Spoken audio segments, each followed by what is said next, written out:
Good afternoon, ladies and gentlemen. Welcome to this masterclass with the developers of MadMapper. So, over here we have, please introduce yourself, sir. What is your name?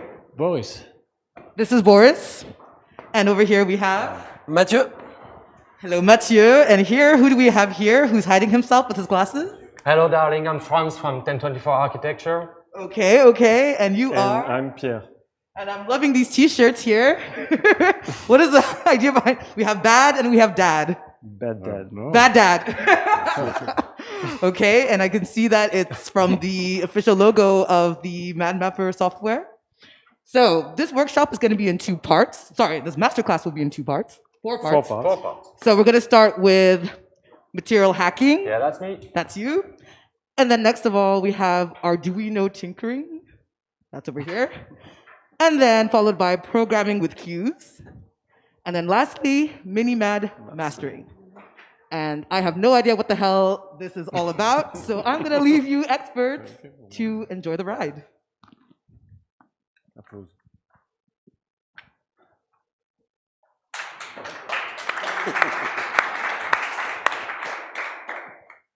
Okay, thanks everybody. Thanks guys for joining the stream. Today I will talk about material hacking, and I will try to provide you with a simple method to tinker and fiddle all those wonderful materials into MadMapper. So materials are over there, and first I will start by explaining to you what is a material. And within the context of MadMapper, a material is a pixel shader. Yeah. But what is a pixel shader anyway? So still within the context of MadMapper, a shader is a micro GPU program that runs in parallel on every and each pixels of your surface. Well, sounds complicated, but fact number one, shaders are easy. Okay, and I will try to prove you that. So to put it in some other words, a shader is a program that, given a pixel's coordinate in 2 dimensions, pixel coordinate x and y, we call it u and v, don't ask me why, but it's like that. Given a pixel's coordinate, it will return a pixel color in 4 dimensions. 4 dimensions, think, oh, complicated, but no, you know, everybody knows 4-dimension pixels, it's R, G, B, and alpha.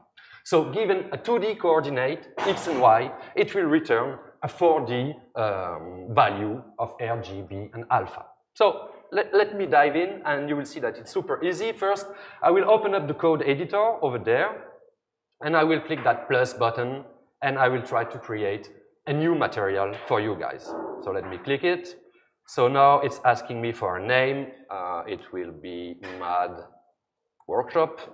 And here I can choose a template that gives me a few information and a few needed functions. I will start with the empty template, so it's easy for you to understand. And then we will continue into hacking actual materials given into the library. Okay, so empty template. I open it up, okay, and you see there it's called fragment shader. Fragment is a synonym for pixels. It's the same, fragment, a pixel, same shit. And here I will try to analyze with you the anatomy of a shader. And you can see it's divided, it's very easy to see, divided in 2 parts. This first part and this second part. Actually, the first part is grayed out. Grayed out means comment. And a comment is not active code. A comment is a special part of this shader that will talk directly to MadMapper. And if I look at that here, over there, there's something called speed and mad speed. And if I look there, the parameters of the shader I just created, there's also some speed. So what I can deduce from that is that here in this comment section of my shader, I can define inputs that I can use to generate values into my shader. Super easy. First part is a comment there where I define inputs, and the second part is actually a function that is the actual shader code. Super easy to understand. Remember that given a pixel's coordinate in 2D, it will return a pixel color in 4D. If I look at there, return, okay, so it returns something. It says vec4, so 4, maybe 4 dimension. And over there, the name of the function, some name, I don't give a shit, but it takes as an input a vec2, 2D, called textcord. Textcord what? What about textcord? Textcord stands for texture coordinate. So that's the pixel coordinate in your surface as an input. Okay, it's a bit strange because it's written vec2 and there it returns vec4, but basically that's my function that takes a pixel coordinate, returns a color. Okay, now I have to explain a little bit about this vec and stuff like that. So that's the only thing I really have to explain and take a little bit of time, and after that it will be very fast and we'll go into hacking directly. So a number in this shader is called a float. A float stands for floating point number. It's just a number. And then a 2D coordinate means two numbers. And in my program, a two numbers is a vec2, is a vector of two floats. It's over there. Vec2 means one float and one float packed together and usable as a coordinate. But we can also make vec3, means one float, one float, one float, three float, and a vec4. Hey, vec4, that's a 4D number, 4D number. That's a color, RGB and alpha. Okay, you get that? Super easy. And there's a little specific thing is that you can compose these vectors one with another one. So if I want to make a vec4, I can create it using a vec3 and a float, or a vec2 and a vec2, because 2 plus 2 equals 4, 3 plus 1 equals 4. It's the same, okay? So if I look at that, now, I return a value, so a vec4, so it's a packet of 4 floats, okay? There's a 0 here. There's this textcord, but textcord seems to be a vec2, so there's one coordinate, the 0, then 2 more coordinates, the textcord, and there's this little one at the end, so that's the 4th coordinate. So I presume this one is alpha, and this one is a float set to 0, and here I'm visualizing the texture coordinate of my pixel. So if I take this material over there that I just created, I zoom out and I see a nice gradient of color. That's the only thing to get, is that actually I'm visualizing the pixel coordinate as a color. So I'm converting a coordinate into a color. It's super easy, and basically that's the essence of a shader. It's super easy to understand. Do we have any questions on the chat over the internet? Not yet, so I guess everybody's understanding. I'm super happy.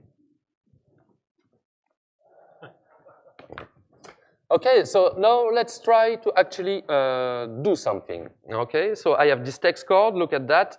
I have 0, text code, and 1. Let's try to shuffle up things and to see what we have. So I will remove the 0 there, boom. I remove it, and then boom, there is an error over there. It appears. Error means something is not good. But yeah, hey guys, I'm trying to make a 4D number, but here I have a 2D number and one number, so I'm making a 3D number instead of a 4D number. So there is an error.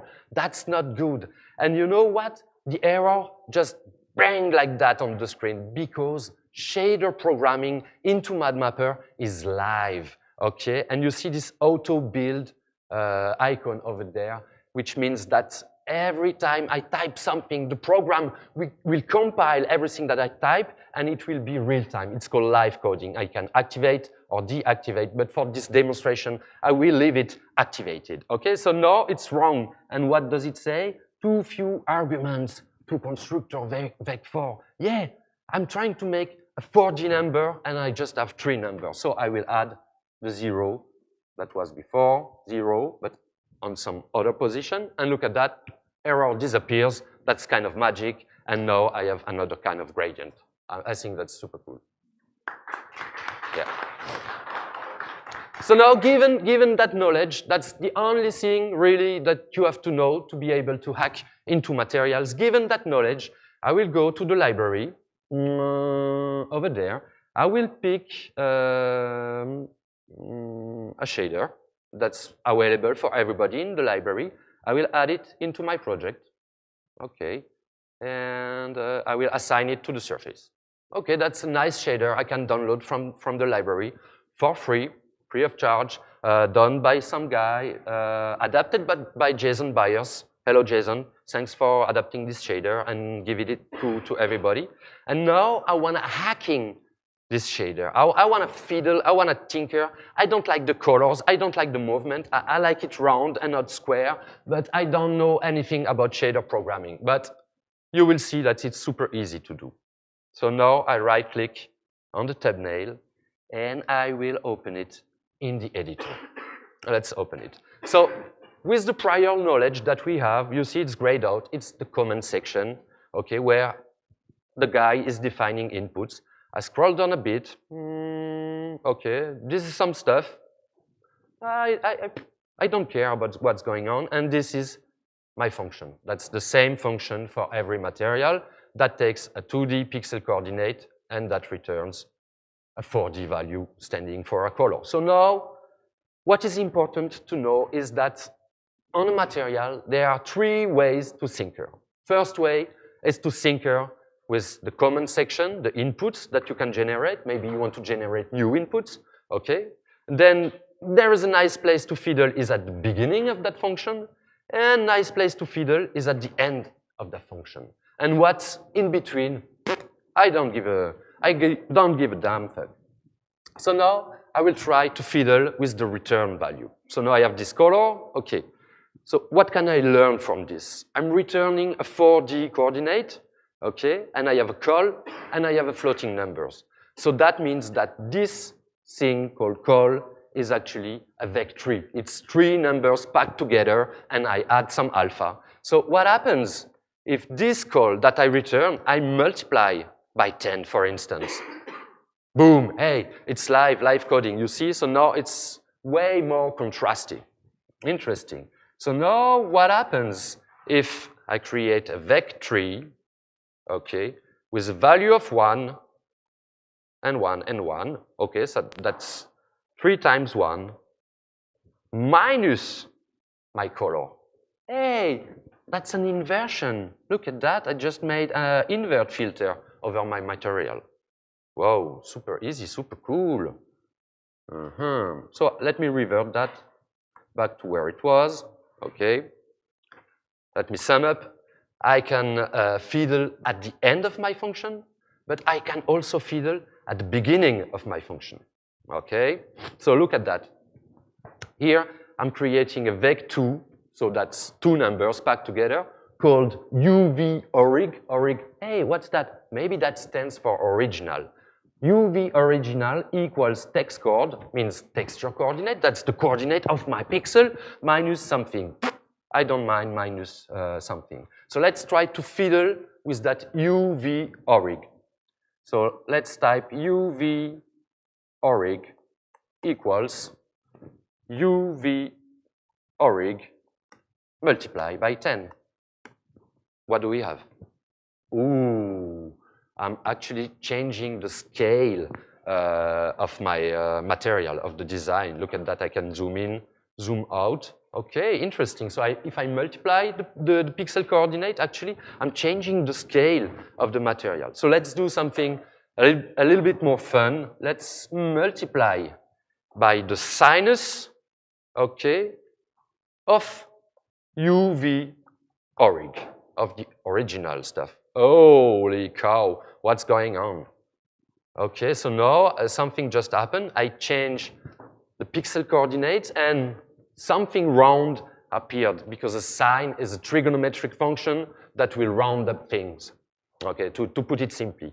Now I want to see the difference between before and now. And what I can do is deactivate that line. Okay, that line that is transforming the pixel coordinates. I can deactivate that line. And this is super easy to do. I could delete the line. Okay, yeah, but now I lost the line.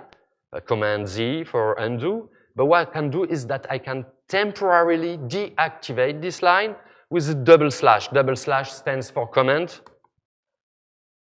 Boom. Oh yeah. So now I deactivated one line of code. I will revert it back. Okay, so now I have 2 designs, the original design and my new modified design. And now I want to blend, yeah, between these 2 designs, maybe based on a on a MIDI fader or based on the tempo, based on anything. So now I want to mix, yeah, the UV original and the UV original multiplied by the sign of itself based on some coefficient, okay? So I will create a vec2 with a coefficient of 0.5, okay? And now I'm mixing, you can see, between the original design and my new design. But hey, guys, this is MadMapper. I want a slider. I want to be able to move it smoothly and animate it. So what I can do, I can go back, yeah, to the first part where I can fiddle, to this comment section. And in this comment section, you see there, something's happening between these two curly braces. I will copy, boom. I will paste it, boom. And now I have an error, yeah, because I have 2 times the same input. So I will change this. I will call it blend. That's the label that will appear on the right side of the media panel over there. But within the code, I need to give some other name that starts with MAT, material underscore something. Let's call it MAT, material blend. Okay, and this is a float, remember, float is a number, a floating point number, with a minimum value of 0, a maximum value of, I will set it to 1, so it's between 0 and 1. It's called normalized coordinates, okay? And let me copy this, okay? And go back to where I was, it was here, okay? And instead of having this 0.5 hard-coded number, I will input my material blend value, okay. And now you see the blend that I just added appeared there, and I have a slider, and I can go from the original to the modified version with 1 slider. And of course, because it's MadMapper, it's a slider, I can add some audio control, for instance. Okay, put it there. Okay, something like that. But for this demonstration, I will just remove the control and fiddle it manually. Okay, that's super interesting, super fast. Do we have any questions from the internet? No question. And do we have any questions for from the audience? No question. Everybody's understanding. That's hey, we have a super high quality audience over there. They are very focused. Give it up for the audience, for you guys. Okay, we love you. Now I still have a few minutes, so I will add something interesting. So I go back to my code editor. I wanna say that, of course, after this masterclass, when you open up MadMapper, there is a help section over there. And if you go to MadMapper user guides over here, and you can go to real-time reactive visuals, boom. And this is actually a real-time reactive visuals guide that will explain you maybe with more depth what I just explained, and that will help you make your very first material. You see, this is actually exactly the same, but it goes way beyond what I talk and is much more into details. And that's my messy desktop, okay. Let me go back to where I was, if I can, if it wants, okay. And now you can see there's some stuff here written, okay, include something. And in MadMapper, if you go there, also in the help menu, there's a special section for materials. And here we have a material documentation. So it's a very verbose material documentation where we explain each and every function that will help you make materials. And we also have 2 different libraries that are built into MadMapper. There's this SDF library, which stands for Sign Distance Field Library, which I won't cover into this masterclass. And there is the noise library, which I will try to cover into this masterclass. So if I click it, boom, noise library is a small library that implements blah, blah, blah, blah, blah. Boring. But the first line here, include something, include mad noise GLSL. Okay, let me copy paste this, boom. I go back to MadMapper if it wants. I go back there and I will paste it, Command V, # include madnoise.glsl. And MadNoise is actually a library of different functions that we made for you guys so that it's easier to code and program and give some wobbly effect, give some life, give some organic components to your creations. Because, okay, when it's like that, it's interesting, but if it can move a little bit, it will be much more interesting. So I include that, and if I go back over there, okay, there's a bunch of functions there. I will just take the first one, float vnoise vec2p, which means it's a function that's called vnoise that takes a 2 coordinate as an input and that returns a number. Okay, let's use that. So let me go there. Oh, if it wants. Again, and let me go back to where I was. And now I will create a new number. It's a floating point number that I will call n, stands for noise, equals, I copy vnoise, and it takes a 2D number that I have. Hey, maybe let's use that number, uv_orig, okay. And maybe multiply by something, multiply by, I don't know, 3.226, whatever, some number. Semicolon.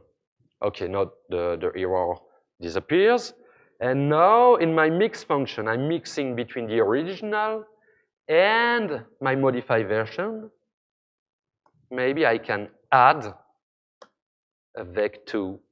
So that's 2 numbers composed of n and n in both dimensions. And now, whoa, trippy. What happened?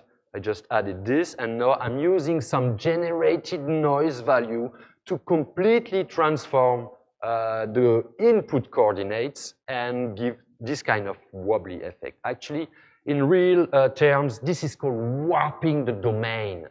Wow, guys. And if you are able to warp the domain, it's like much better than Star Trek or Star Wars. Like you will be mastering shaders in no time. So now I add this number, I multiply, let's multiply by, instead of 3, 30. What happens? Boom. So I'm actually scaling this noise value. So this is super cool, this is super easy to do, and with my blending, anytime, boom, I can revert back. Wow. So here, as you can see, with that blend, I am completely changing the design of the original material with just one single line of code. And it's actually super easy because mix, super easy to understand. It's mixing between 2 things, and sin, actually, it's a sinus. So it's super easy. You already know that, guys.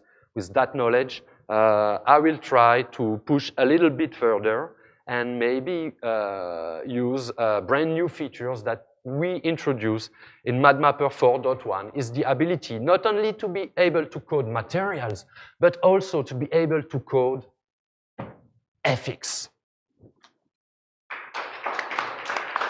Thank you. We put a lot of work into this function. It's the ability to make FX, and I will just assign something easier for us to understand instead of my original material. Let's put a test card over there. Okay. So now I want to make an FX that will transform this boring text card into something maybe crazier. Okay, so in my code editor still, I click the plus button and I go make new surface 2D FX. Boom, I create it. I need a name. I will call it WKS, standing for workshop, using the empty template. Actually, we were lazy, so there's only one template for the moment, but the application is still in beta. Okay, I click OK. And now I have 2 things, vertex and fragment shader, whatever. Well, we know that we're interested in the fragment shader. Okay, and here we took some time in the comment section to explain a few things, but also boring. Now with the knowledge that we just got here, we'll try to fiddle and make something cool. So let's activate this FX. Should be over there, WKS, boom. And I activated. Oh, and something is already happening. Oh, I see there's a speed. Let's put it maximum. Whoa, and now it's scrolling. This is the empty template. And let's have a look at what it's doing. So I have this, I still have the comment. This you know is making inputs for your FX, and we have this function. And note that now it's not material color for pixel, it's FX color for pixel. Hey, super easy. And it's taking as an input a vec2, so that's two numbers, stands for coordinates. That's the coordinate of the pixel on your surface. Okay, here it's called this. And it's returning a color. Okay, so we're making this UV, and UV is something that's happening plus fx time.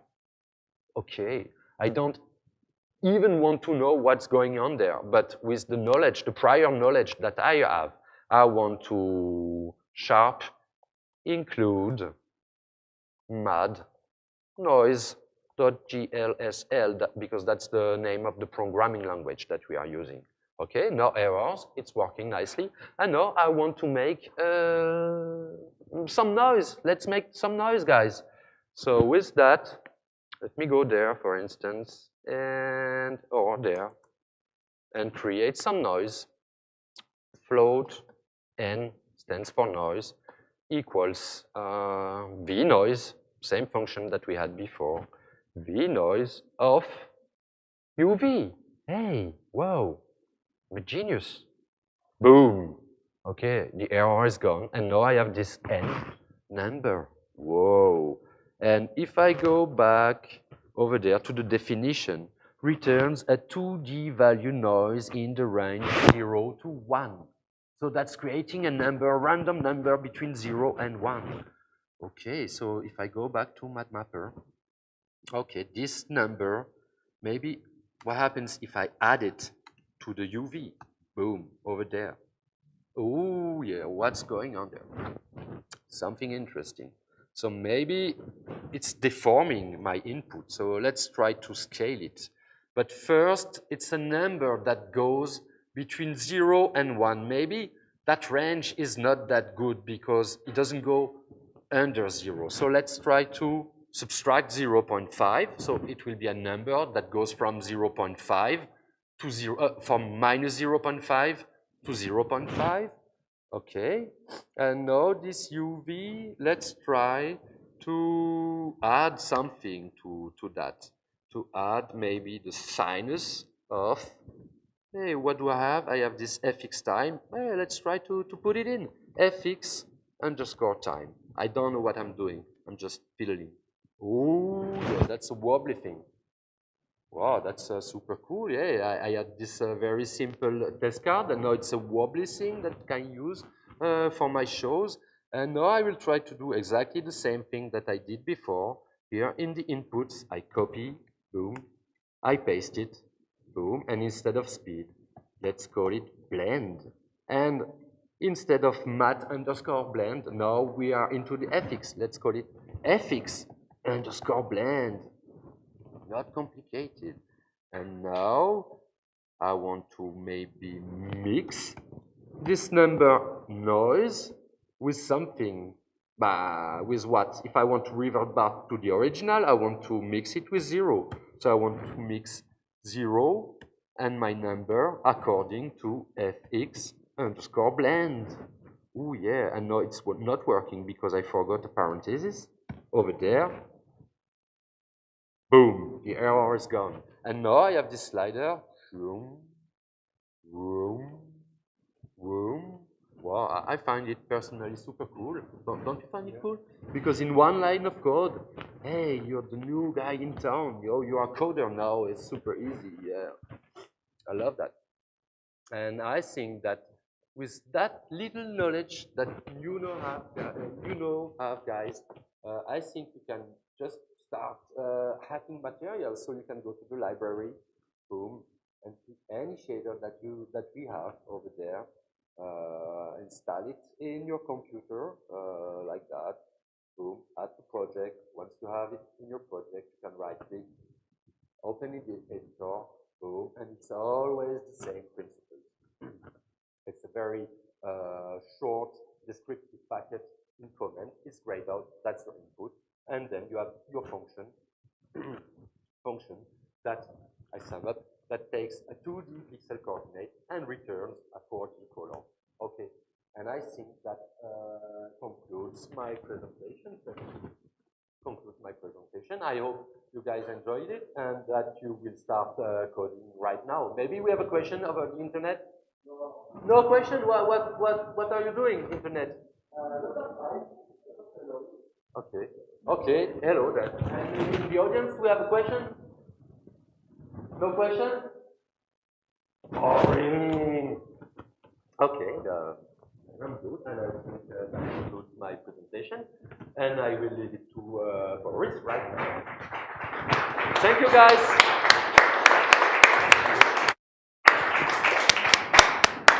1, 2, 1, 2. Hello, my name is Moris from BadMapper.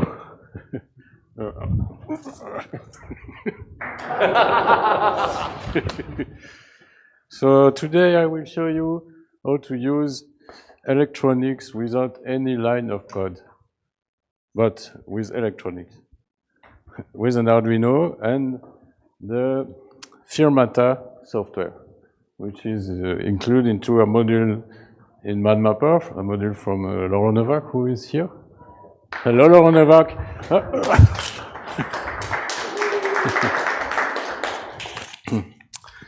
So the first thing I will show you is to connect a button to set up a light, like that, which is interesting because you can easily have like different kind of button or sensor or anything else you want.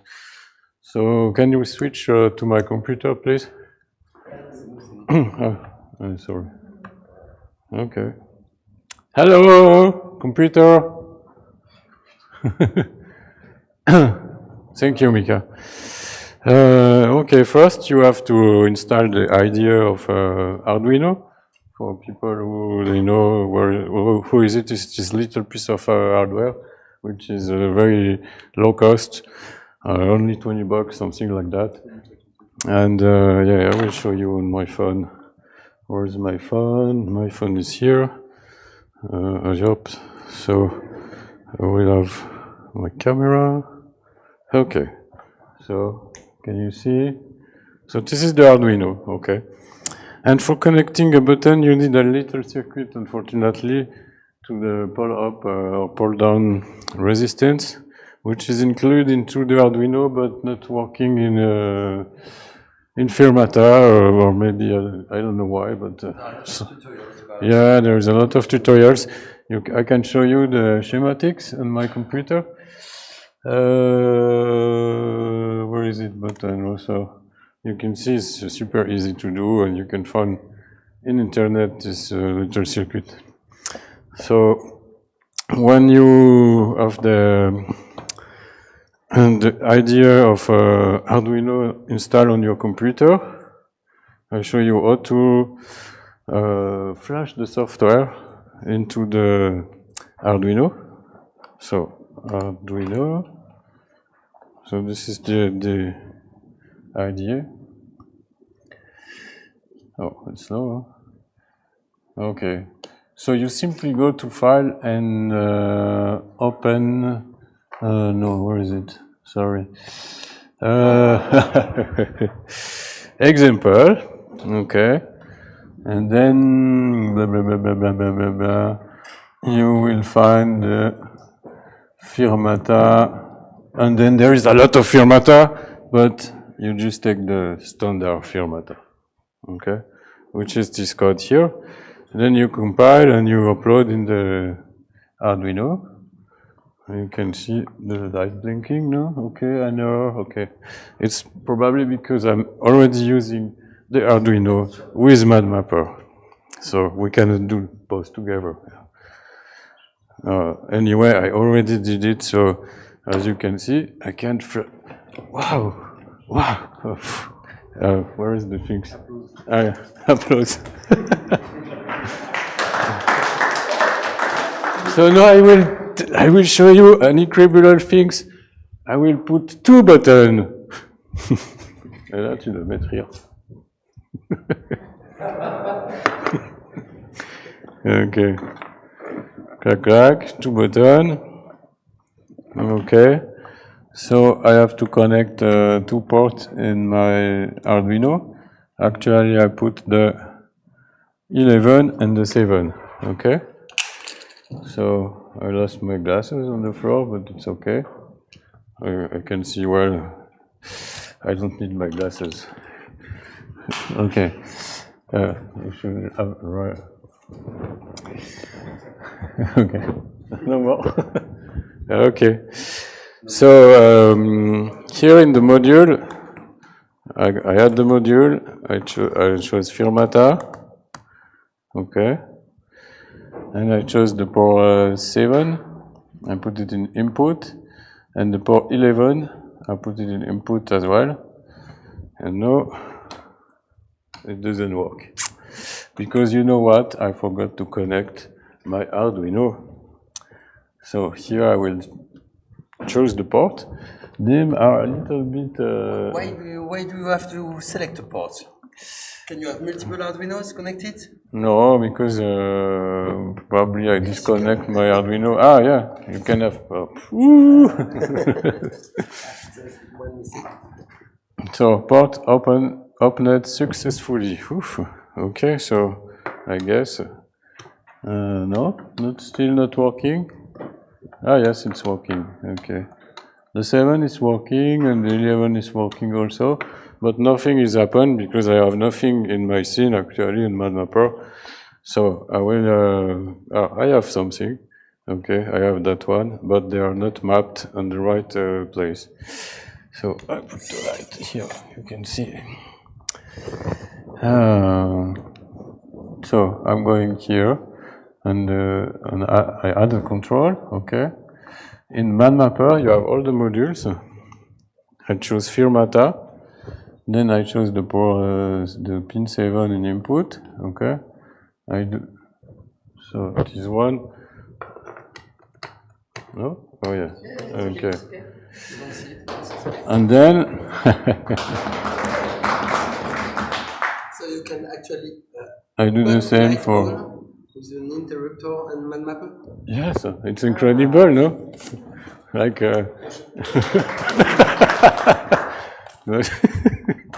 but I have the same at my home without MadMapper as well. So now I will put the second one. Okay, so I do the same. I repeat again that by this way you can understand well what I'm doing. So second interrupter, add control. MadMapper, Firmata, and then I chose the port pin 11. Maybe we can add that on your Arduino it's written 7 on the pin 7. So the number on the Arduino matches the number you choose in MadMapper. There's no complicated stuff. That you know, I have the pin 11 here, and when I try here to put the pin 11. Oh, okay, now it works. Okay, so now I have two interrupters. Wow. 2 interrupters, thanks to MadMapper. Yeah, thanks to MadMapper. Okay. So, well, now I will show you something else. Okay. You should imagine.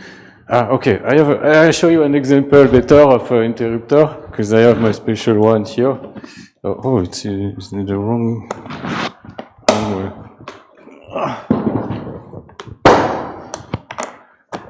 But I have a problem because my cable is too short to plug my. Please.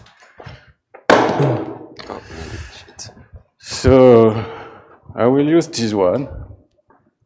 If I found somewhere. Well, finally, I maybe need my sunglasses. There. Maybe in the meantime, I can add that thanks to the Arduino, with those little cables, you can not only connect this kind of push button, but you have a lot of humidity sensors, light sensors, proximity sensors, so you can receive a lot of data from small elements. So that's very nice for low-tech art installations or interactive installation. And all those buttons, those sensors can be connected to anything in the software. So it can change the opacity of a video surface, the speed of light animation, change a beam, light beam position or whatever, or trigger a cue where you have all your setup, it changes the color. This is a programming tool, very interesting, and he'll tell you more. Okay, okay. So next step, I will show you how to control motors. So this thing was a sensor, like we send something, and now we will control something. So this is a little servo motor that you can find easily. I don't know if you show it. Yes. Okay. So I'll put some light, maybe, because it's a bit dark here. Hop, hop, hop, hop, hop. Et voilà. So let's unplug all these things first. Oh, interesting. Okay. So there is 3 cables. Okay. The plus, the ground, and the pin, and data. So I will choose for this example, I don't know, the pin 5. Allez. I put the plus. Sorry. It was supposed to be the Arduino, not my face. So I put the ground on the ground, which is here. Okay, ground. And now I put the red one and the 5 volt. 5 volt here. So you have pins where there is okay. and pins where what exactly are the pins of the Arduino? Okay. The 5 volt, the ground, and the data. Okay. In fact, you plugged it on the one where it's written 5. Yeah. In fact, for people who knows, this kind of motor is controlled by a PWM, which is a frequency. And when the frequency is short, or long, is a different position. It's very simple, and I will not. But you don't have to know about that. You just select. You don't have to know about that because you just have to plug it like that. And then you go in MadMapper and you choose. So you Firmata, and you choose the pin 5, and you put in servo, and then you can see it's turning. I show you with my So I have to put my phone in the other window, close to MadMapper. Up, clack, clack, clack, clack. Okay. Okay, okay. And then you can see. Woo, woo, woo. Nice, huh? So.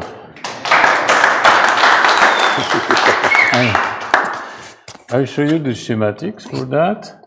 Okay, button servo. So that we explained before. So now I would like to use like much powerful motors, and I have some here. I think you can't wait to see that. But these motors are so powerful that they need an external power supply. So I have my scientific power supply, but just because I'm testing stuff, but you can buy a normal power supply. But this one is very convenient for me because I can adjust the perfect voltage, which is between 6 and 7.2 or 3, I don't remember exactly, for this servo motor that I bought in Amazon, sorry. And I don't recommend you to buy the same because there is no documentation, you don't know how to connect the cable, and I put it randomly and it was working, so I'm pretty lucky. So well, let's get my new circuit. So I will show you the schematic first, okay? It's not very complicated, don't worry. In fact, it's super simple.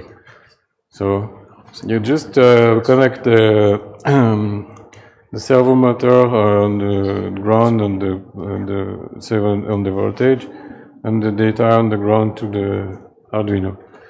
So I already make it here to make it simpler for the demonstration.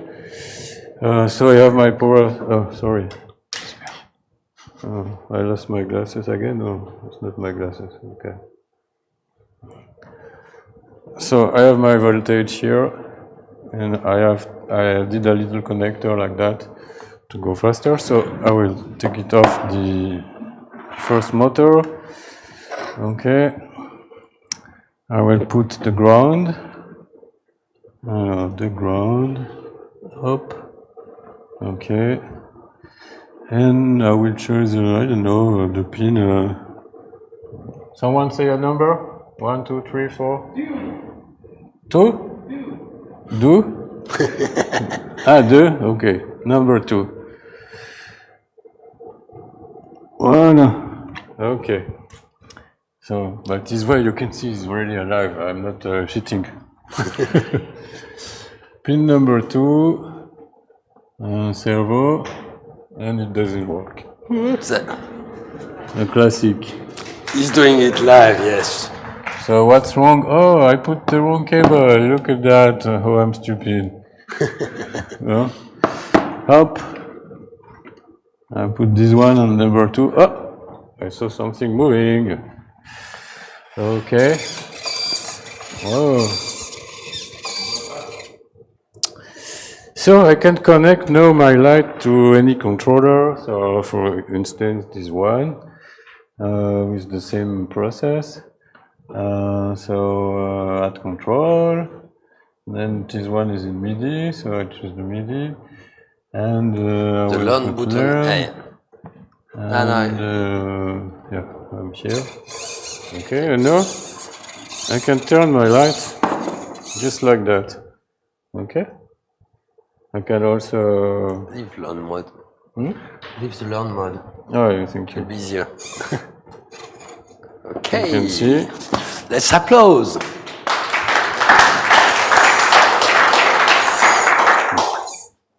So let's connect the other one.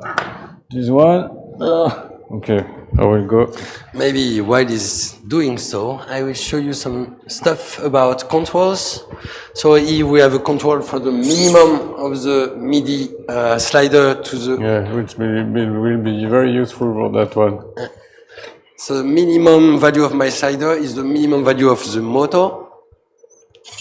And the maximum value of the slider is the maximum value of the motor. But here I have the source range and the target range. And if I change the target range, I will change the range of the engine. Sorry. So here, that's the range I selected. So I can really choose from what value to what value. And in the output range, here it's not useful with this MIDI controller, but if you have a light sensor or a humidity sensor, you may want to specify that if someone gets closer to interactive installations, it will change stuff and the engine will be moving. And so you can program all those behaviors without using code, without having a big patch with a lot of wires going. You can do a lot of programming already with controls and the modules in MadMapper. So Firmata really integrates, the Firmata module really enters in this workflow where you have all the things inside one software. And you can already do a lot with that.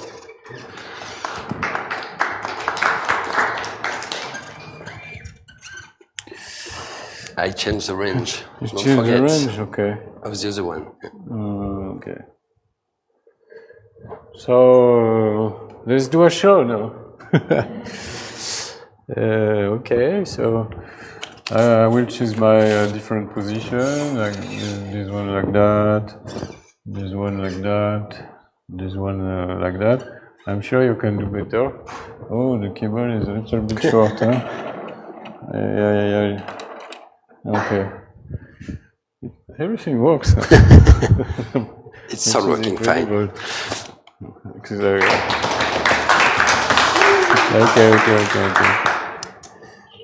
So I have my position. Now I will shoot on the light, and one light is missing. I don't know where it is. I will recreate it. Huh? No, it was missing for real. Is it patched correctly? The third one. 3. Okay. Okay, perfect. And then Why do I have black pixels on this one? That's because of the test pattern? Yeah, Okay, no, okay. because look, it's completely randomly placed, so I will place it. Yeah, they cannot see better. anyway the lights. Yeah, in fact, so it's not super important for the demonstration. But if you know MadMapper, you can do a lot of stuff with LEDs. And right now I'm using this grid, so that's why. Well, you cannot see, but that's why.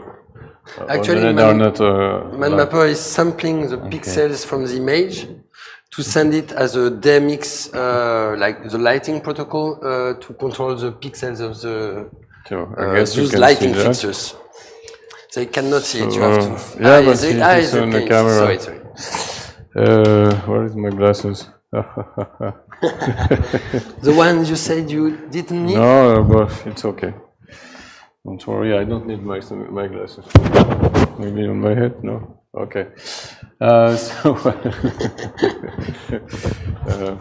Okay. So well, I will use the sen and q to memorize this position, and now I will do another position, like with the direction opposite. Are you sure the scenes are storing the Firmata? Okay. Sure. I can show you, because now if I go back to the first scene, second scene, but for this one I will do a beautiful color of all the color that I can do. Okay. I update my scene. Okay, and then I will create another one. Okay, like this one.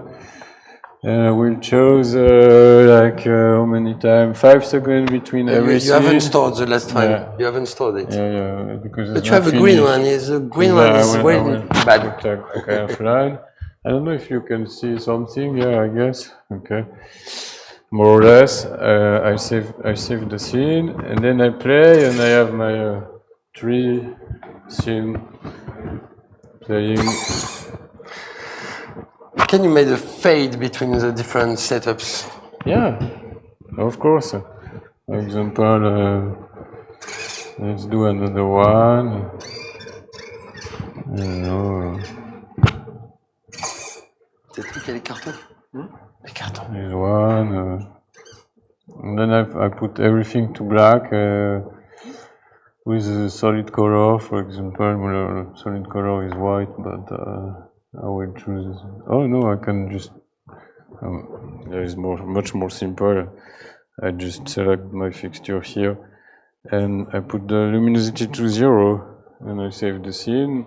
Then when I come from here, I have a fade. Okay, but I have a you can directly double-click the fade 5 seconds. And now you can select all and type the fade once. Oh.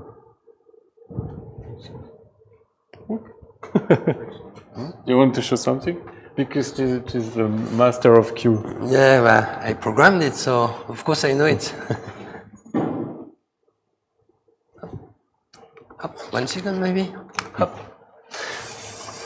Maybe you can do something nicer. So it's 5 seconds between playbacks. Let's put it 2 seconds. Let's make it move.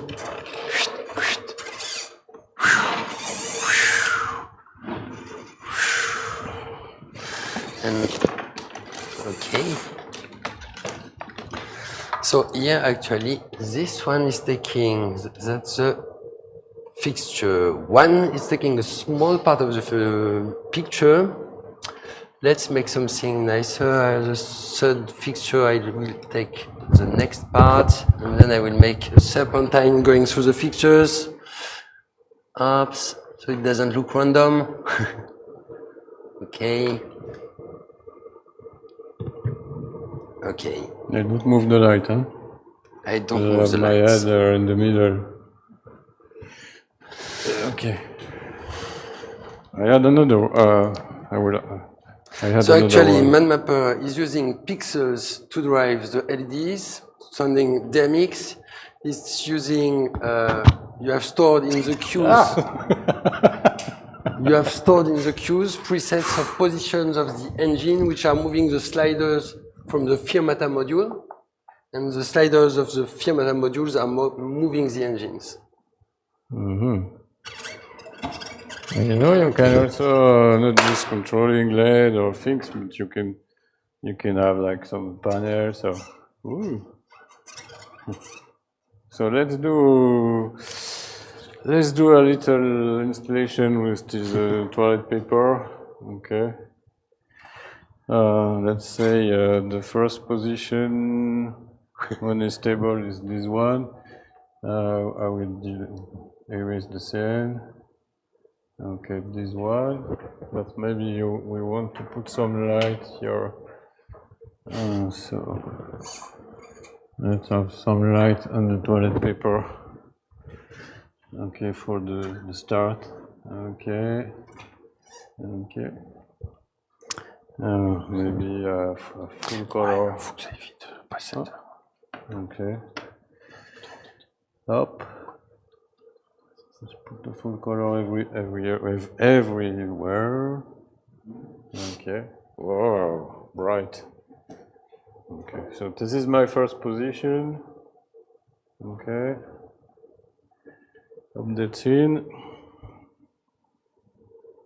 So the scenes in MadMapper are actually storing almost everything, like the lighting fixtures, the video surfaces, the Firmata module, so the position of the motors. You press scene and it will store everything. And if you want to store just some parameters, you can use queues, and then you can make queues, which are basically a record of different values of different parameters. You choose which ones. You can change the fade, the transition time from value, the current value, to the value you stored in the queue for each different parameter. So it's quite, it allows quite complex programmation. I will show you a bit about this after. So when the toilet paper will be gone, the light will be blinking. Okay. Okay. Let's remember some Swiss artist who was making some installation like that. Okay. But no, it could be nice to have the button. So let's put a button. And maybe everything will explode. Another challenge. Another challenge. Or maybe I can use that one. That one, in fact, is in MIDI, but it could be also made with an Arduino. For that, I need a cable. This one. Ah, yeah, this one. Exactly. You're clever. Okay. I'm scary about declenching these things by accident, so first, okay.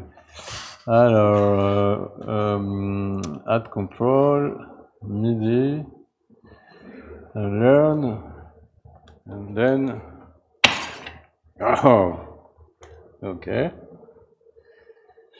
perfect. So, let's go back in my scene. Let's place it like that. Okay, I have only one chain, so what? But I have some spare. By the way, if you want some toilet paper, there is a lot of toilet paper downstairs. You ready? Ready, ready, ready, ready.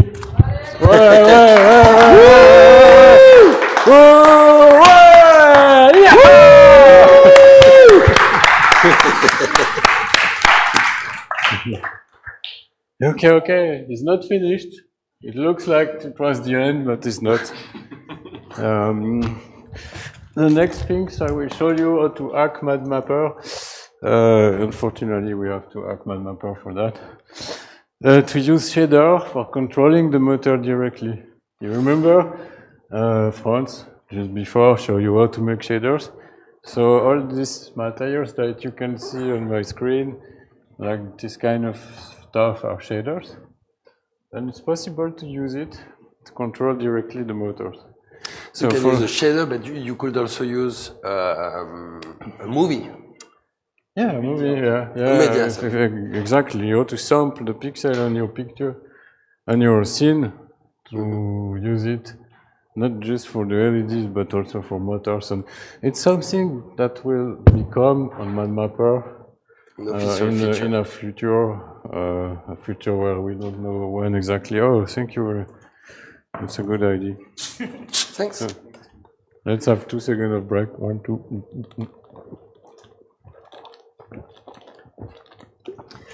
So let's hack. Okay, so I have another little things to put somewhere, and I need some extra tools. Who they are? I lost my glasses, so it's complicated here. Okay.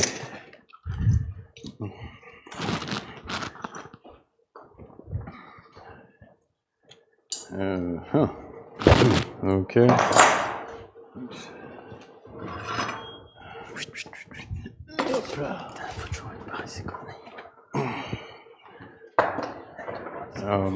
Mathieu? Oui. Could you help me for this special Sure. setup? Because with 2 hands up, it will be Okay, more what easy. do you need? So we need to put these things here. We don't need this one anymore. But we. Okay. So. Right. So let's get.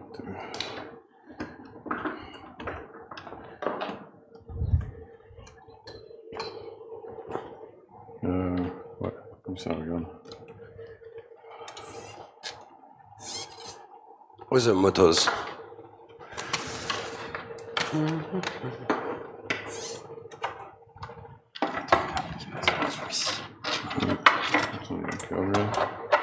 Okay. Voilà. My plan was to make it before, but the place was a bit limited. So, but it's more funny, you can see all the process. You can see I just fixed my motor on this little piece of metals. But this way you can probably do crazy. Okay. So let's connect everything again. Up.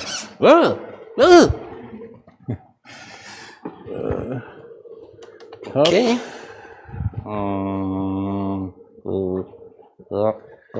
So while it's installing, I can show in Firmata module some technical things. It's not complicated. Actually, when you connect an Arduino, it appears as a port in MadMapper. So in the Arduino module, you have to select the port. You see my screen. Okay. So here you can see under the Arduino module, you can select the port of the Arduino. You can select the model because there are small Arduinos Unos like this. It's really cheap hardware. It's really can really be in the in a lot of conditions. It's very strong, and so it's a nice tool for doing a lot of things. And you don't have to program because it's using the standard Firmata protocol. So MadMapper can communicate with the Arduino pins in and out, whatever you connect on it. If you connect a light, something that a push button, all the things you can connect to the Arduino without having to write code for the Arduino. You just upload the standard Firmata code that is available everywhere. Non, mais ça touche le. And you can MadMapper can communicate through that. Can you, Pierre, move the light? I think there is a little problem because I think it is touching. Can I have the screen? I don't know. Can you move? Okay. I can see, So can you move the slider? I can see the number of the pins, and the pin /2 is a or... pin of the Arduino where you have the number 2 written. So we try to make things very easy because we try to make a tool not for engineers but for visual artists, for people working on projects, not for engineers' brain who have to. So if you see the pin/2 in MadMapper, it means the pin where it's written to on the Arduino. And depending on the device you're using, we change the naming of the pin so it matches what you already see on the device. And on the pin 2, the mod actually is servo because we connected a servo motor. If we connect like LED, we will choose PWM. It's like that. A lot of tutorials about how to connect things to Arduino. That's really popular.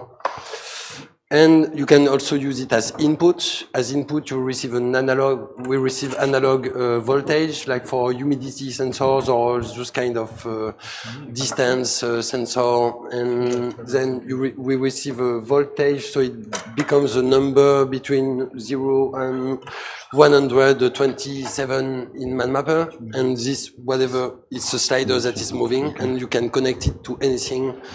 Like you can say if the distance from my sensor to the person is less than this, then start this queue, and then it will trigger something like changing a video, restarting the video from the beginning, moving motors, or a lot of things. So that's the idea of Firmata. It opens a lot of doors. And of course, it exists in a lot of softwares, but MadMapper was at the origin of really video mapping software. Then we did the lighting stuff, and then we've been into the more programming opportunities. And this one is really adding a lot to people working with small hardware, because it really makes the... We can already communicate with OSC, MIDI, DMX, and like PlayStation controllers. We can connect to a lot of things. OSC is a network protocol that is working with a lot of things. So people generally doing that while using MadMapper and another software. Now we made it simpler to do that in a single software. Sorry. No problem. Moris again. Okay, so for that we're gonna do a ArtNet loopback. That means we send like DMX ArtNet, and we get it back in the same computer. So for that, firstly, we go in the preferences, and here you can see I have my DMX output already to ArtNet, and then I will do the same for the input, and you will see it will be not really happy, because they will see don't do that, but you can do it. Okay, so I will create a little fixture in DMX with just 3 levels of gray. Okay, so I will name it Mad Mapping, whatever. So here is type of luminosity. And I have 3 pixels, okay, and then I use it directly here. My mad blah blah blah. Where is it? Oh, there is too much. Okay, you know what? You can put a little stairs here, up, and then your fixture is coming on the top. Okay. But I don't So actually, Boris is doing like if he was driving light.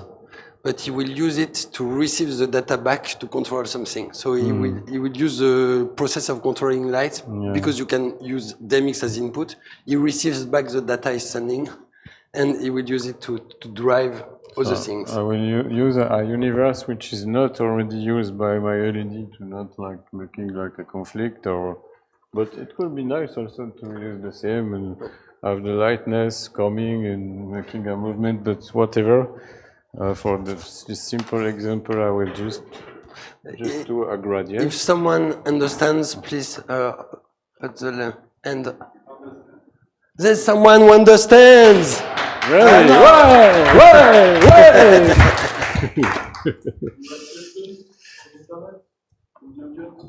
Yeah?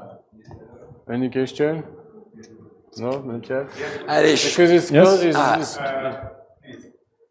Does information come from MadMapper to your interface, or the contrary?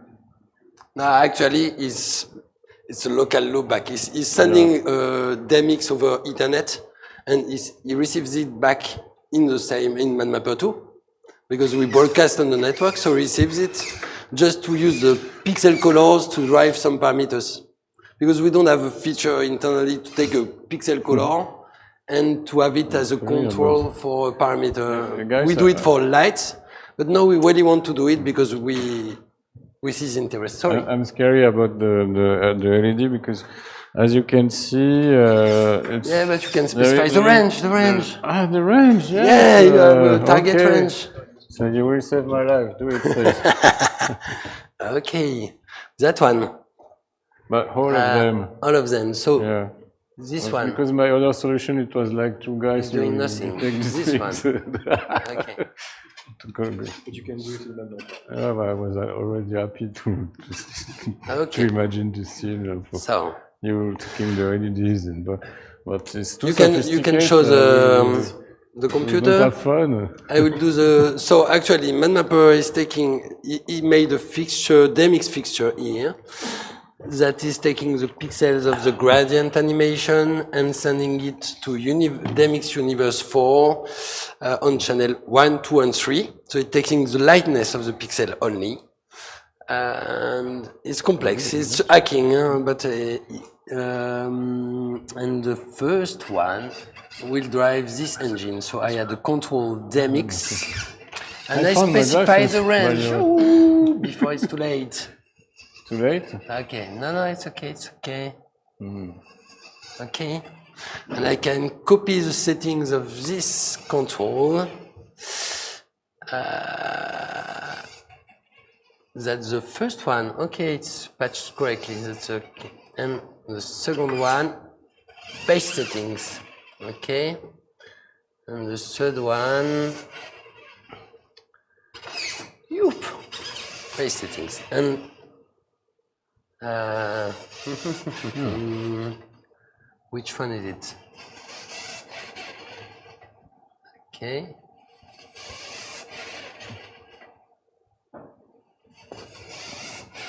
Tu les as pas décalés? Ouais, mais normally there should be. Okay. Because what's in your DMX? Let's open the DMX monitor. You're on RGB. No, Universe 4, Universe 4. Okay. Yeah, because right now you're using this. It's not okay what you're sending. I don't know what you're sending. Universe 4. You are in Universe 3. Okay. Universe 3 is this one. No, the 4. This one. Okay. So I was looking at this Universe 3, and that's Universe 4. Yeah. And then I'm doing a mapping from the wrong one. Exactly, that's why. Because you have choose input universe here. Ah, And it's Universe 4. Okay. Hey, voilà. You can Okay. see. So It's actually, nice. and let's put a line. Let's choose another visual. Yeah, I know one is very funny, it's this one. You can smooth then, while by controlling the picture here, I'm controlling the motors. Make the line. And I can change the speed of the animation.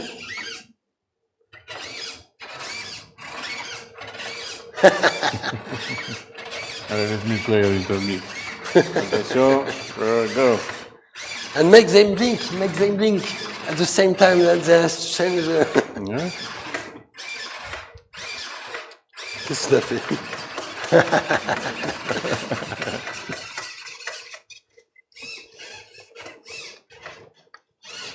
Noise. Yeah. Noises are great. Oh. It's almost always black. Noise is nice. Noise. Take the noise and by playing with the scale. Oh! Yeah. Spectrum.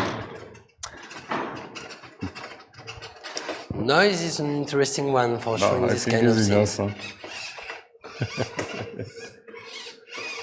It was the... Let's see if this bug is fixed. Yes. Okay. So, this is the end of my presentation.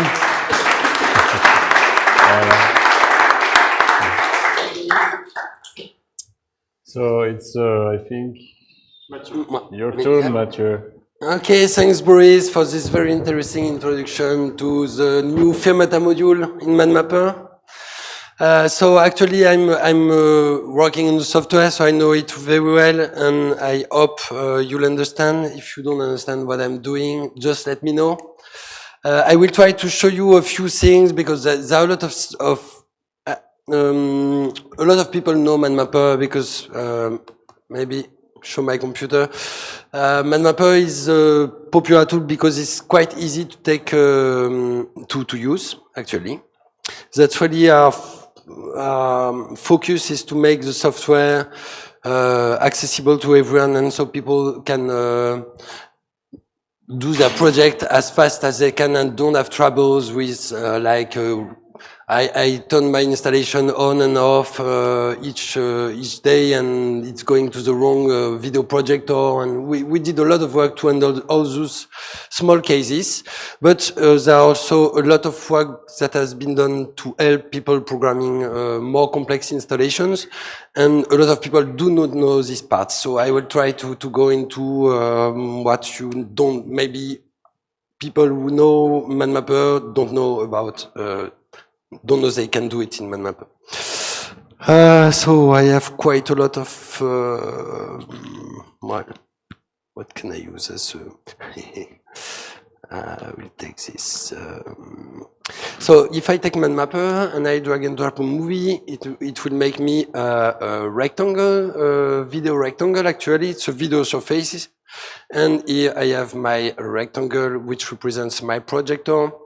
So on the top left, I have the video tab. Here I have the projector tab. And this is a video projector. I can create multiple ones, and I can assign them to different hardware connected projectors. So actually, I drag and drop a surface. It does a quad. I can change the perspective, of course, the basis of video mapping, and we can add warping, mesh warping to really match the geometry of the output. So if we prepare the video for a building, we can directly really match the building with the content we prepared to be projecting to it. So that's really the basis. I won't spend time on those kind of features. What I want to show you is more about how to control MadMapper in interactive installations, fixed installations, or some live stuff. I will take a first case. That's an hypothetical installation. That will let me show you different situations. So I already prepared the project, so I don't spend time drawing a mask, but I will show you anyway how to do it as fast as I can. So I take this picture as a background. This is actually what I'm supposed to project on. I hope you see it correctly. So that's a mannequin.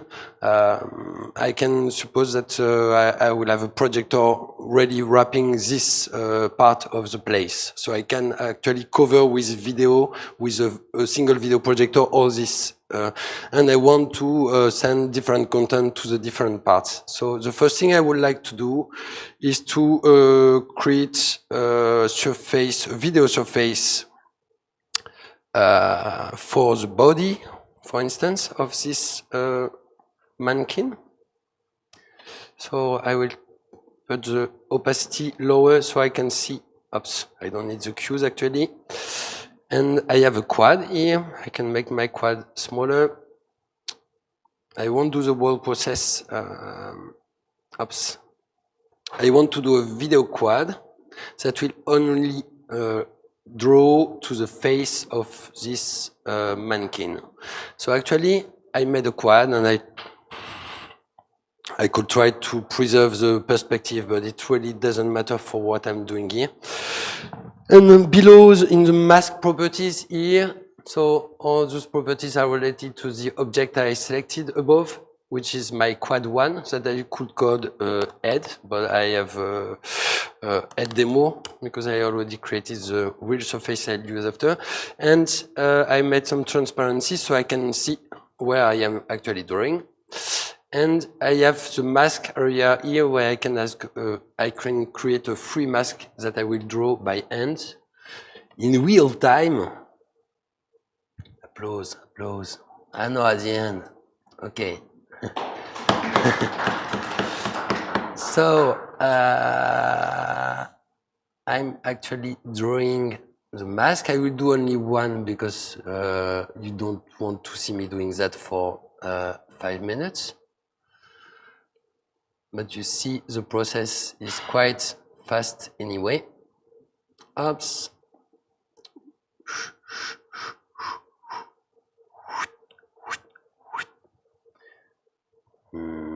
Let's make it clean anyway.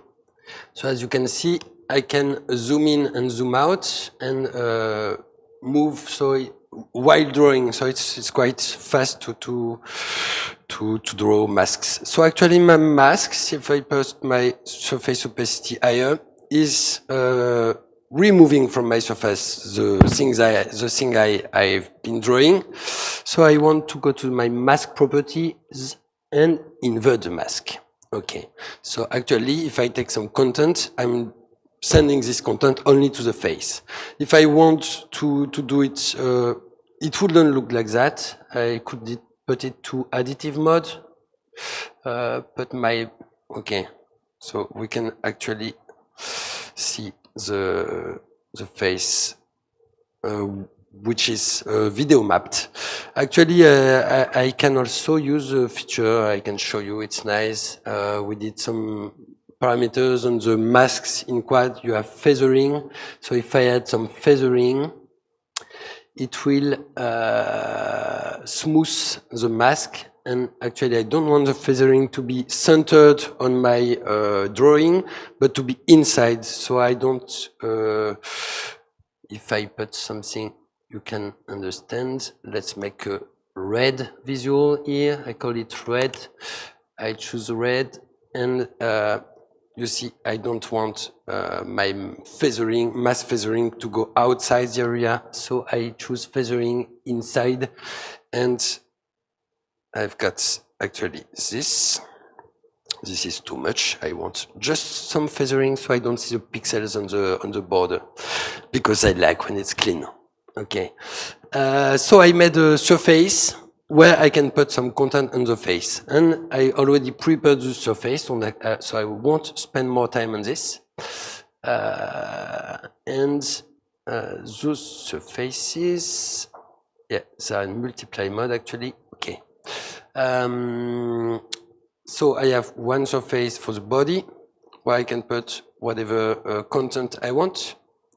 One surface for the head, and I did some for the floor, the sail, left wall, right wall, and the foot of the mannequin. Okay. Actually, my idea is that I want that each time someone enters in the room, the installation is not the same. So what I will use a sensor, a Firmata module. So I will connect my sensor to the pin 4. I will put the Firmata module on the pin 4. I will choose input, analog input. So I will receive a value of distance when someone passes by the door. It will trigger, I want it to trigger a random setup of face, body, a random mix of the face visual, body visual, maybe the colors too, and maybe, why not, a different audio playback. I haven't prepared some audio, so I will skip this part, so that YouTube doesn't censor the video after. So, how will I do that? I already prepared one, so I will just make a new QBank that I will call demo. And in this QBank, I will prepare different setups Or maybe I can use one I already did. Why not? So I prepared one setup where the head is white, dunes here. I use a cloud material on this one. The clouds. This is a material that is in MadMapper. And noise, a slow noise. So it's very slow. And for the body, I prepared a white dunes material, some other thing like this, and it's not an artistic project. I really prepared it fastly. So sorry if you have some taste. I'm sorry. Apologize. That's a technical demo actually. And I want that each time I press a button, it goes to a random column on the line for the head and on a random column on the line for the body. So I will need to use modules, and we have a lot of, I haven't created an account, so you shouldn't look at what's happening here. I will create a queue scheduler. And the queue scheduler is made to schedule queues, but it's also doing automation. I will explain that. That's a big point of this session. So if I press first, there are some scheduling and automation settings here. I will zoom in this part. Okay. There are some scheduling and automation settings, and there is a queue settings, which is actually the target of my queue scheduler, and I want it to trigger column 1 to 4 on the row, the queue row 1. So I will choose start queues in range, start row 1, end row 1, start column 1, end column 4. Mode random. I want it to be random. And now I can use automation. Actually, automation will trigger randomly. It will trigger automatically each 1 second, for instance. So actually, each 1 second is changing the phase. Okay, I don't want to do that, but I show what automation means. We can do automation synchronized on the beat, and in latest version we can do automation depending. I won't disturb you with that. And what is so automation is to trigger things automatically. I can put it to 10 seconds. Of course, I can do a fade. And I can also do scheduling, but I will show you on the building part, another part of this demonstration. So actually what I want is to trigger a random queue manually when I push a button. So or when someone enters, I will use a button because I don't have Firmata stuff. I don't want to lose time with that. I can do it actually by pressing the Go Next Now button. So each time I press Go Next Now, it will go to a new random queue inside the range I specified, because I have chosen mode random. If I choose mode loop, each time I press Go Next Now, it will go to the next. So left, right. When it ends, it goes left, right. And if I have multiple rows, it will do like the left to right, top to bottom. I want it random. And I will use a MIDI key. So up, next. So now, actually, I'm changing the visual. In fact, in my queue, I have to show you that. That's an important point. How have I done those records, those queues? Actually, if I drag and drop my head surface inside the queue bank on a cell, it will store all the parameters of this surface in the cell. So now we can look what's inside the queue. I will open the inspector with the button on the right here, and if I select here, I have a tree view of all the settings that are in my queue. Surfaces, head, blend mode, color, FX, input flip, input geometry, masks, mesh wrapping, opacity, output geometry, soft edge, visible, visual. All the settings are stored in my queue.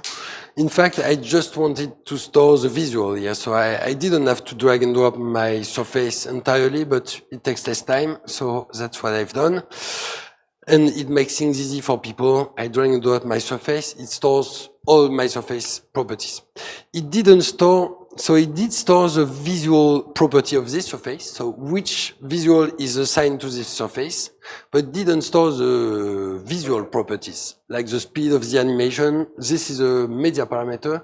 This is not a visual parameter. If you want to store the visual assigned to the head surface and the parameters of the visual, I also have to drag and drop the visual inside my queue. And now we can see in the queue inspector here that I also have medias, body slow noise, brightness, contrast, reverse, scale, speed. All the parameters of the media assigned to the head video surface. If we have an option in MadMapper called Edit Queue Mode. It's the edit button on top of the queue bank here. And if I enter the edit queues mode, I see all the things that are stored in my queue are becoming red if they have the same value in my queue that the current value in the model, so what is actually being sent to the outputs. So actually all is red because it's common, it's the same value in my queue that in the model. If I select if I select the white queue, where my visual for the light surface for the head surface is white, we can see that the visual parameter here is yellow under because it's not the same value that it is actually. And the effect actually of starting a queue is just to send all the values of the parameters stored in the queue to the model. So if I stored a visual of a surface, speed of an animation in a queue, when I press the play button, it will just change those two values. And if I put a fade time, so we have different fade transition, so linear transition, there are some curved ones, so it's smoother. And if I have a transition, it will go from the value it had when you pressed the queue and the value stored in the queue. So if the actual speed of my noise animation is 0.5 and in my queue it's 1, and I tell him to do a fade of 2 seconds, it will just per default do a linear transition from 0.5 to 1 in 2 seconds. But if it was 0, it will do a transition from 0 to 1 in 2 seconds. Any questions? Anyone already sleeping? Okay. Questions on internet? Sorry if I send too much information, just tell me. Go faster. So we have made things so as much as we can so people can understand. That's why you see it's a nice preview with surfaces, body, blend modes, things that people can understand. At least people who knows Photoshop and those things. I drag and drop my head surface in all those queues, but I stored also the colors of my surfaces, and I don't want to store the color because I want to do it separately so that each time someone enters the room, I have something different on the face and on the body and a random tone too. Okay. At what time did I start? Started at 15. Okay, good. Perfect. So I will remove the color records from all my queues.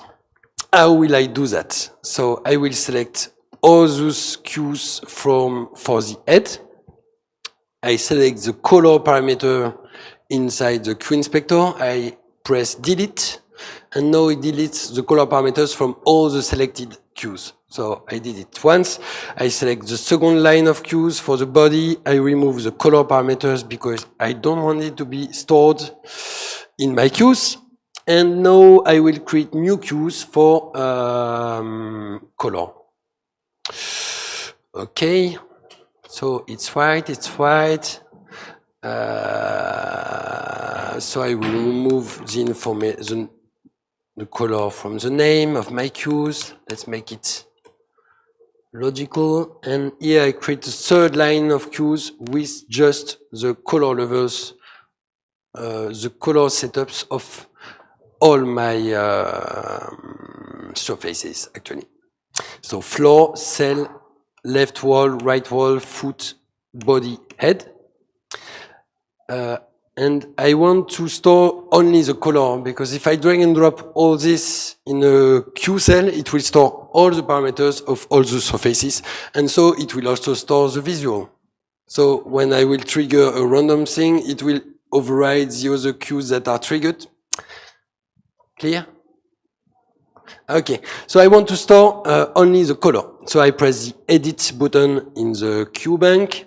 I click the color here, pick, and now it's stored, as you can see, the color settings of all my selected surface in one click. Applause, please. And thanks. No, it's too much. Stop. Okay, and I call it body white or body white background. Voilà, it's too long, so let's start it. And now I will change my color settings, and I want the guy to be, the girl to be in a more nicer color. Okay, and I store this one. Same thing, I select all my video surfaces, and I select the other queue. I enter the edit queue mode. It's there's a shortcut for that if you look in the edit menu, and I press the color, and in one click I stored all the colors of all my selected surfaces. I've got some words sticking on my screen. And okay, color 2 up. And now I will try another thing. I don't know if it will be nice. I haven't tested it. I put a green background. It's just a technical demo, and generally the opposite color is cool. Let's do something like this. I'm sorry if there are artists in the room. Oops, I know. No, don't drag and drop. Be concentrated. That's a feature of MadMapper that it's not. No, I want to show all those things. Generally, MadMapper is quite simple. This feature needs some concentration. That's the one you don't need to be drunk to use. Generally, it's not working correctly. Oops. We have the drawing version. It's called Scene. It stores everything. So what you see is what you will see when you press the button. But it has some limitations, and for this interactive installation, I need to be concentrated.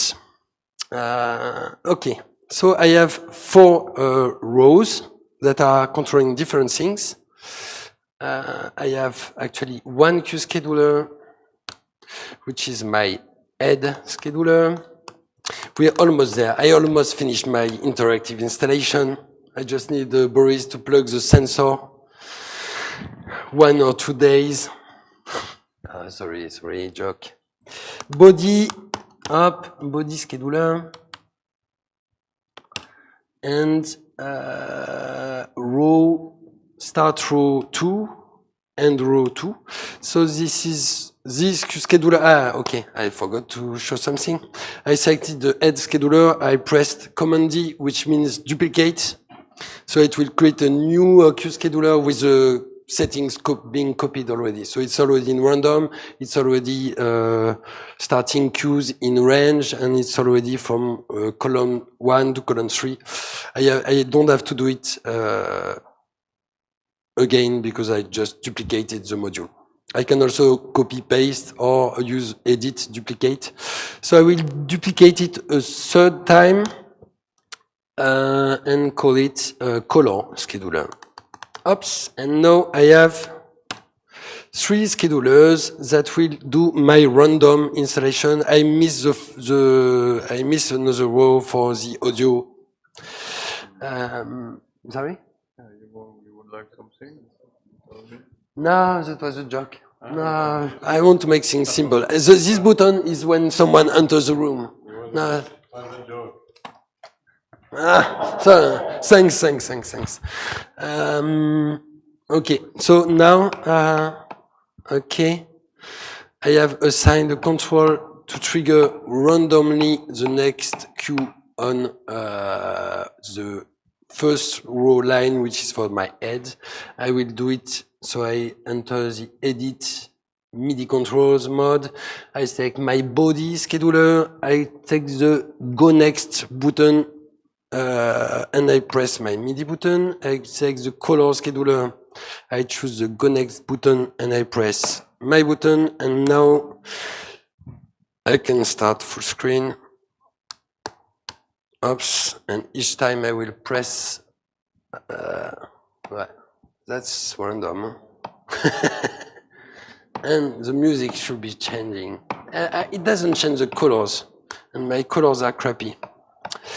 Because I forgot on the color scheduler to set row 3 to row 3. And now I have a setup where, oops, let's put, so if I select all my cues here and I double click the fade time, I put 1 second and it will do a fade between my colors, my visuals, randomly. Of course, it's not nice because this wasn't a good idea. But so that's something we can do with the scheduler. Is to, I wanted to show that you can do random things and control live. So use a trigger to change some parameters with presets of parameters savings, and that's how it is. Now we can go further, but I don't want to go much deeper. But I could, in fact, we can see in this example that some colors and some visuals don't go very well together. Some presets for the head and for the body are not going well together. And maybe I would, for that, do some groups that are correct together. So from from column 1 to 4, I would have setups of for the 4 different parts of my show that matches. And at another position, I will do some other that match together. And then I could change my scheduler settings. For example, on the Thursday, I want colors to be like that. On the Tuesday, I want that. I will show it later. With the schedule option. So, any questions at this point? Okay.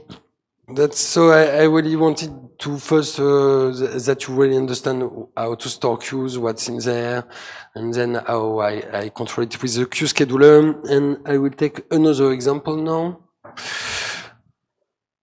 Tell me if I'm too long, Pierre, because I don't know when I should stop. Okay. Ah oui, d'accord. Okay. So I open another project. It's a building. I won't spend too much time, but I want to show something anyway, because that's something we use when we do ourselves, when we do a show. Like we did a Climax festival. Sorry, Climax Festival in Bordeaux a lot of years, and we have a stage with lights in the windows. We have a big wood structure with LEDs, and sometimes we have a video projector there, and we have stroboscopes, and we drive all within MadMapper. Generally multiple computers, so we have fun together. Like a music band, but with video and lights. And what I do for that is actually what we do, we generally use a kind of loopback like Moris did, but a bit simpler because we can see the picture of it. So actually, what you see, okay, you can see my screen. What you see here is actually the video sent to a video projector. So that will be my full screen output on my video projector. I'm projecting on this building. If I show you the original picture, my original picture is this. So that's the building. I suppose I will do a project there anyway. That's the picture I found. And I want to have a small preview of what's happening. So instead of looking at this picture, in fact, I send this video projector here. I click the publish to spout option. So actually I'm allowing other applications to use my video output. We also have published to NDI to send the video output of this video projector on the network. So any NDI application can receive it. And so you can receive it on another computer, on Windows, on Mac, or on some hardware devices which are doing HDMI output or network protocol. And Siphon is a local loopback within the graphics card. It's really powerful because there's no compression, decompression, video compression or decompression, so it doesn't use performances. And I'm taking back this picture on a video surface in MadMapper so that I add it to the picture of my building. That's in the group that I called video preview group here. Oops. And I did a lot of small line, mad lines. So the line tool we did to draw lines like this, hop, for around the windows. And this one, I will get it back to put DMX fixtures to control like LED bars that I will put inside my windows. So actually, the other projector, the left one, which is called DMX loopback, this part is going back to my DMX fixtures, and I put DMX fixture to take the color here. So I think, okay, if I press my button 1, my key 1 on the computer keyboard, it will light a video surface. This video surface will light some pixels. It turns on, it's just a white square at some point. I can show it to you. It's in the strobe group here. And in the strobe group, I have actually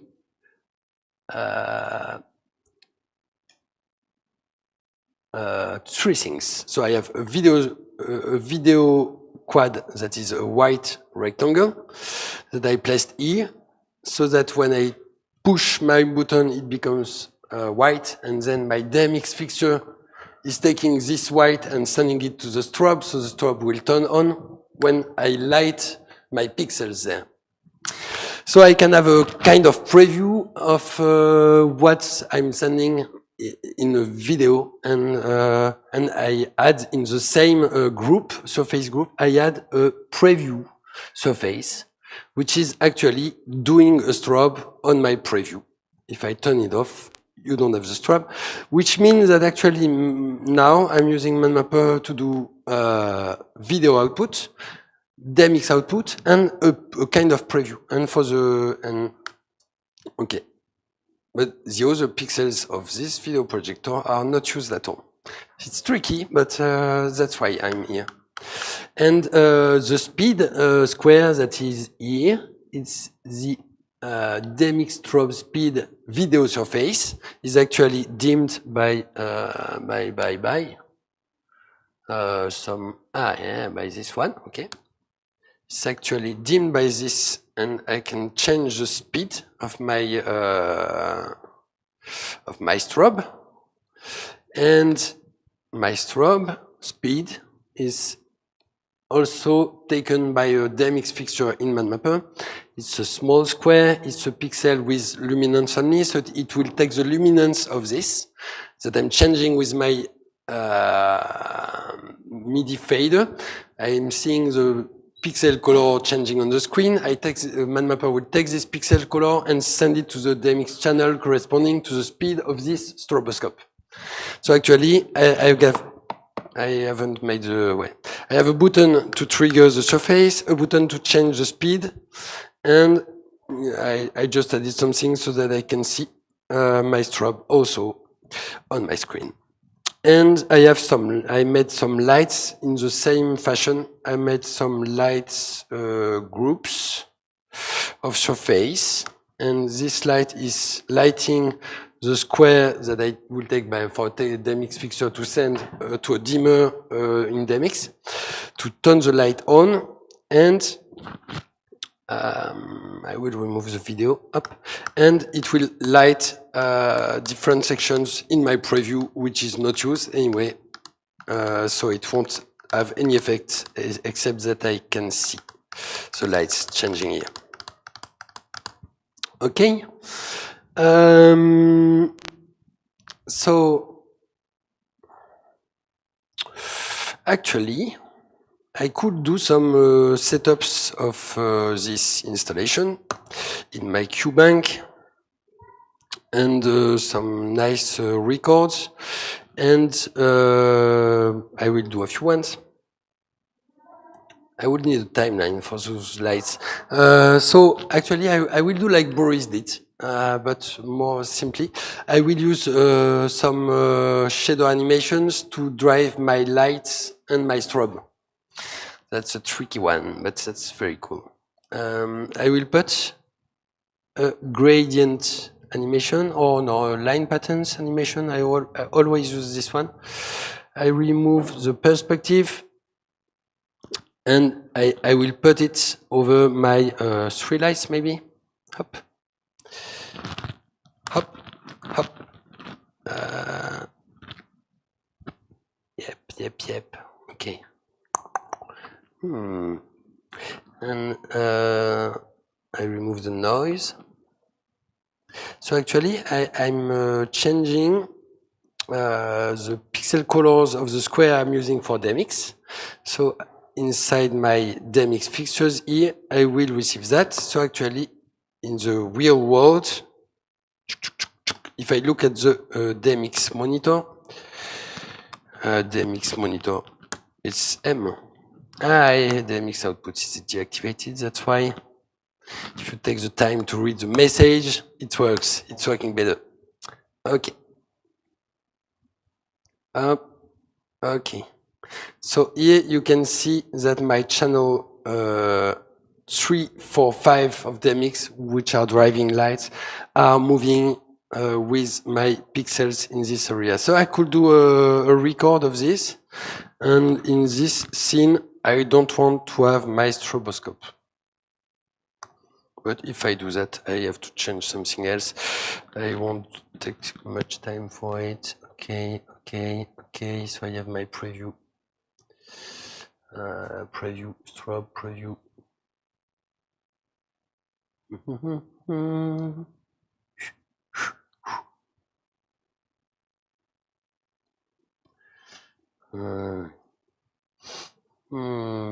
Maybe I shouldn't have done that. DMX, channel 1. Okay.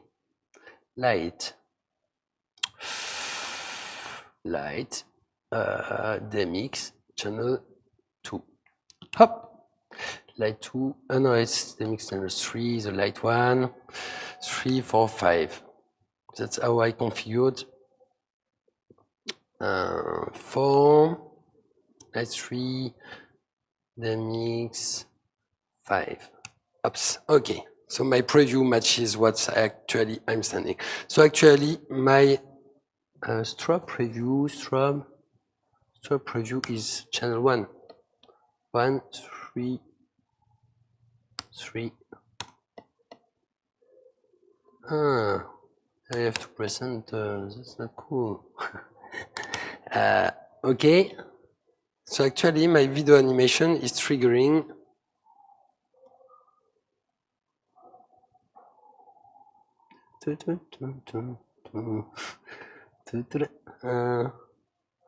sorry, I've got an issue. No, it's okay. That's me. It's my brain. Okay, the strobe is on. It should be off.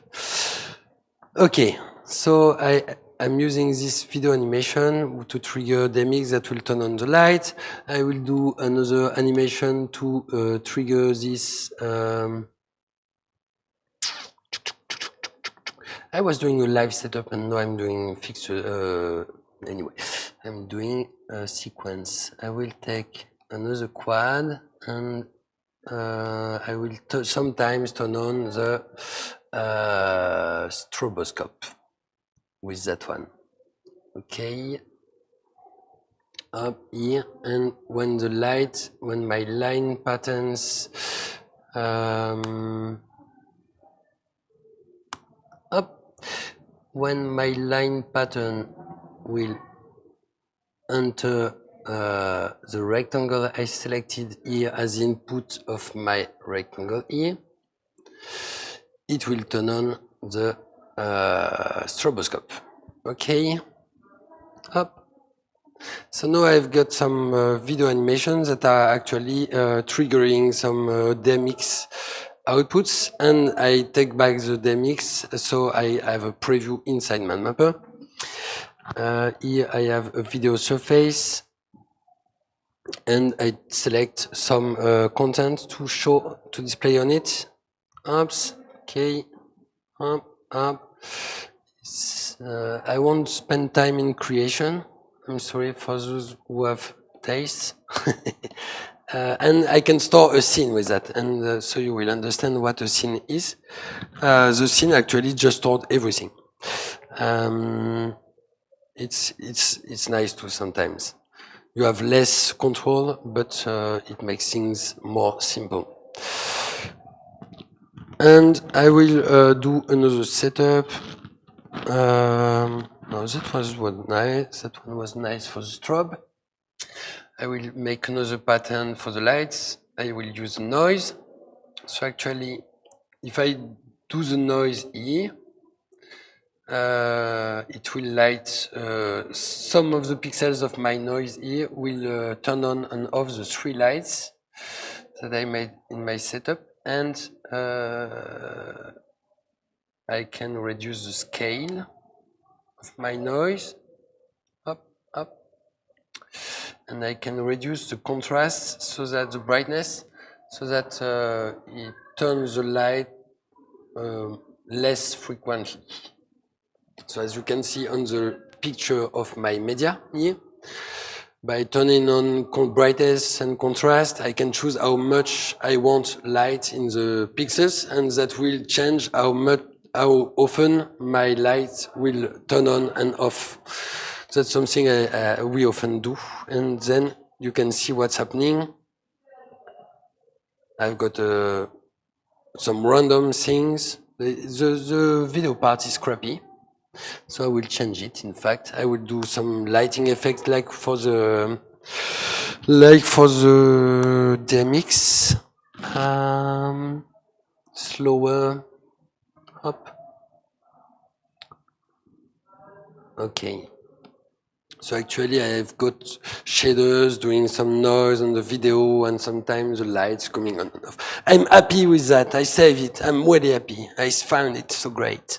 And now if I press scene 1, I have what I had before with the ting, chang, jong of lights, and my zebra on the video projector, and sometimes the stroboscope coming. And if I press the second one, I have this.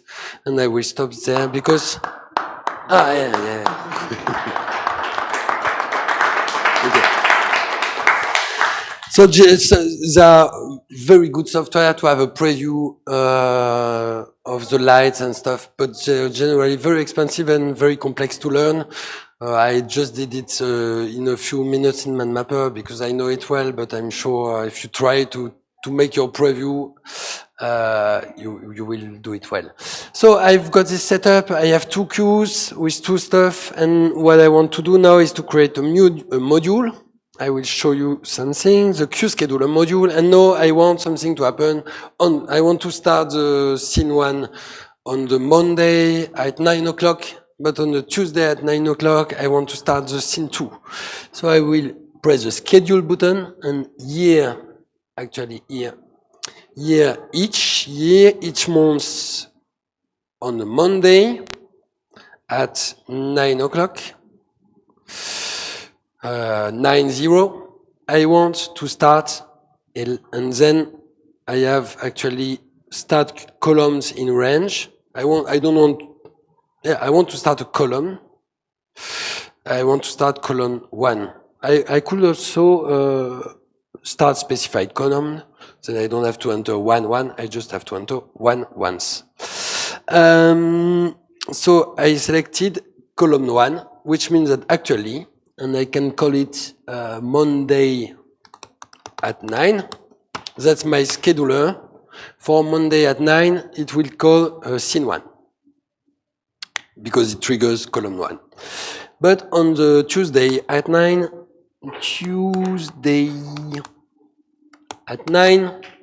I want up, and I can tell also if I specify year or months, I can tell on the 1st January at this time, do that, triggers that column, triggers that, I can tell on each Tuesday of February, do that. And I can also activate the automation, and then if I activate the automation, I can say on the Tuesday from 9 to 11, you play the things that are in this part of my queue bank.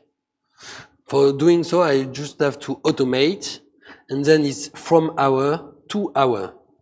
So from 9 to 8 p.m., 9 o'clock, 8 p.m., it will do some random stuff inside your queue bank, inside the specified area of your queue bank. And if you specify a end time that is prior to, like if you want from 8 p.m. to 2 a.m., you can do it. It will understand that it's the day after. Intelligent is intelligent. So I don't want to automate. I want that on Tuesday at 9 o'clock, it triggers my scene 2. And I want that each day at 8 p.m., it stops my setup. So I create a new queue scheduler that is called blackout. Blackout because the neighborhood is not happy and it consumes a lot of energy, and we have children's. Is that?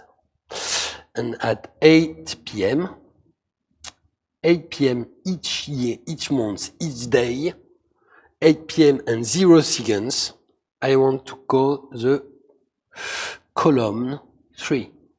Oops, and in my column 3, I will make a blackout. How will I do a blackout? I will change the opacity of my video surface group, of my fixtures group, and of my what's this one? This one. I can do it with the master. Hopefully my friend is here. Oops. So I can put back all I was doing, because if he has the simpler way of doing that, I don't know how many times I have to do undo hide surface, undo change opacity, undo change the column. Okay, so I have my blackout in my blackout scene. I will do a queue then, so I have the blackout here. Or I can make a scene anyway. So I will turn off the video master, or the master here. So in the master tab, master tab, you have the master, the video master, the video color master, the demix master, and the audio master, and the master will shut down everything. So now if I make a scene, I call it blackout, and I will add manually my master in the blackout because it is not stored by default, and I will do it for the other ones too. Okay, and now, okay, I have 3 different things that will be triggered based on my schedulers. But now, if I have schedulers Monday, Tuesday, Wednesday, Thursday, Friday, Saturday, Sunday, and I want that in some period of time because the client said, I should do that, I want that in summer, it's more bright, or there are some funky stuff at So in this case, if you have more demand and you don't want to end with 100 queue schedulers, you use a calendar, and you can use a calendar application like Google Calendar, Apple Calendar, or Outlook, or the Windows calendar stuff. And if I put some event here that I call blackout, and I choose the time I want today at 18, row 8, and now I have less than 2 minutes to show you it's working, and I export my calendar as an ICS file, which is a standardized format for calendars. It handles recurrency, so if you say each Monday, or I can talk a lot, queues. I store the ICS file, so it's all that is in my queues calendar here. I create a calendar scheduler. I import my ICS file here, and now it's telling me there are 2 events loaded. The next 2 events are blackout today in less than 1 minute. So I will stop the blackout.